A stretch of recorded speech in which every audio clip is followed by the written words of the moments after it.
Hello everyone, কেমন আছো তোমরা সবাই? আশা করছি সবাই খুব ভালো আছো, সুস্থ আছো।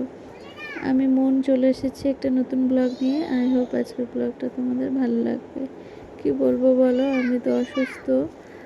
আগের থেকে একটু ঠিক আছি, কিন্তু ভালো আছি তো বলতে পারছি না। তো তোমাদের আশীর্বাদে একটু একটু করে সুস্থ হয়ে উঠছি।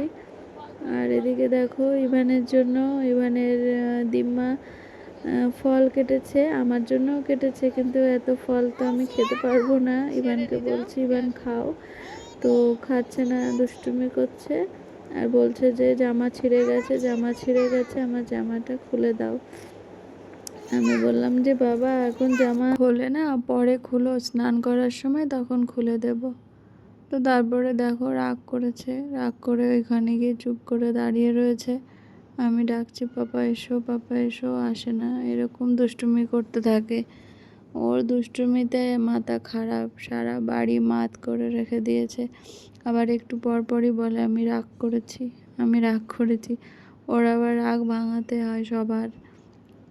মা দাদা ছিল, মা দাদা চলে গেছে, দাদা গেছে ভোরবেলা।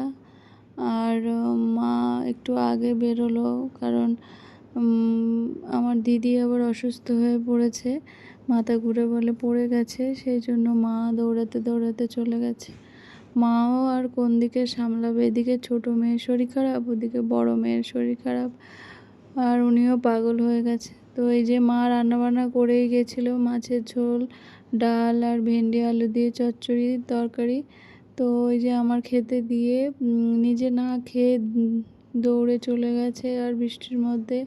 আর এখন ইভানের পাপা যাচ্ছে ইভানকে পোলিও খাওয়াতে। দাদাকে বলেছিলাম দাদা আজকে একটু থেকে যা, ইভান পারবে, রাহুল পারবে না একা একা।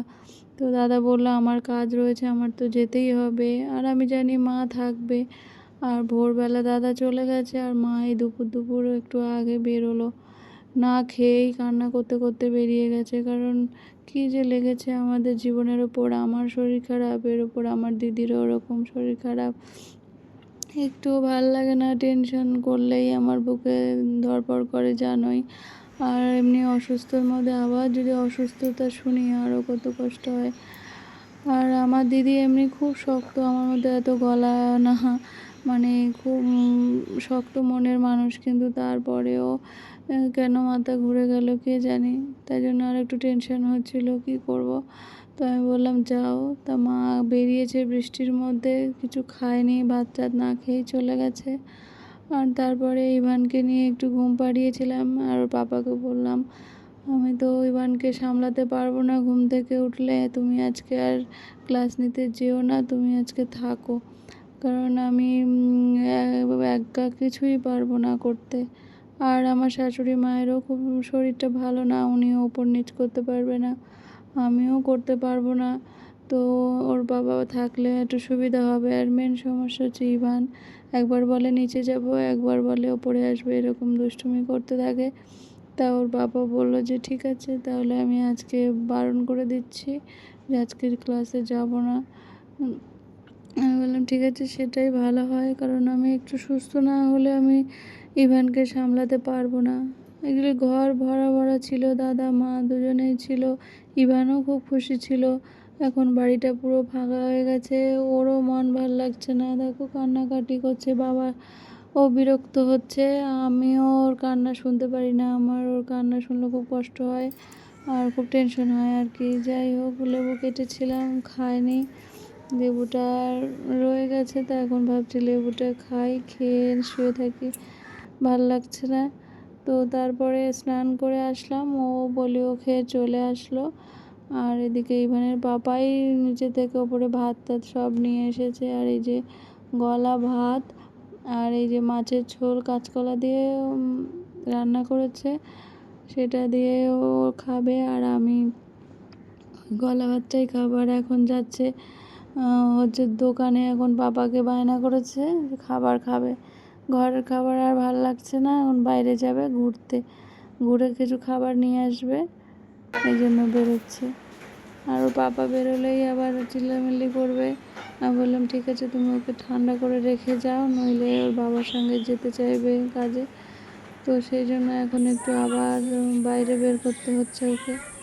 তো এখন বাইরে যাওয়ার নাম করলে খুবই খুশি হয়, আর আমি তো প্রায় 10-11 দিন পুরো একদম বিছানায়, কিছুই করতে পারছি না, বেরোই না। সেই হাসপাতাল থেকে ফিরে এসে এখন ঘরের মধ্যেই রয়েছি, আর শুধু খাওয়ার টাইমে খাচ্ছি আর রেস্ট করছি, এই তো। এখন বেরোতে পারছি না, আর এখন পাপাকে দেখলেই এখন পাপার সঙ্গে ঘুরতে যাবে, এই করতে চায়। তো যাই হোক, এখন যাক ঠান্ডা করে, আর আজকে তো যেতেই হবে, কালকে যাইনি যেহেতু মা ছিল না, দাদা ছিল না, এর জন্য তো রোজ রোজ তো আর ক্লাস কামাই করা যায় না।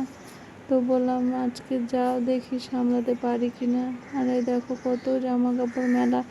সেদিন রাতে দাদা সব জামা কাপড় কাচাকুচি করে ধুয়ে মেলে দিয়ে রাত তখন 12টা বাজে, তারপরে চলে গেছে ভোরবেলা, সারা রাত ঘুমায়নি।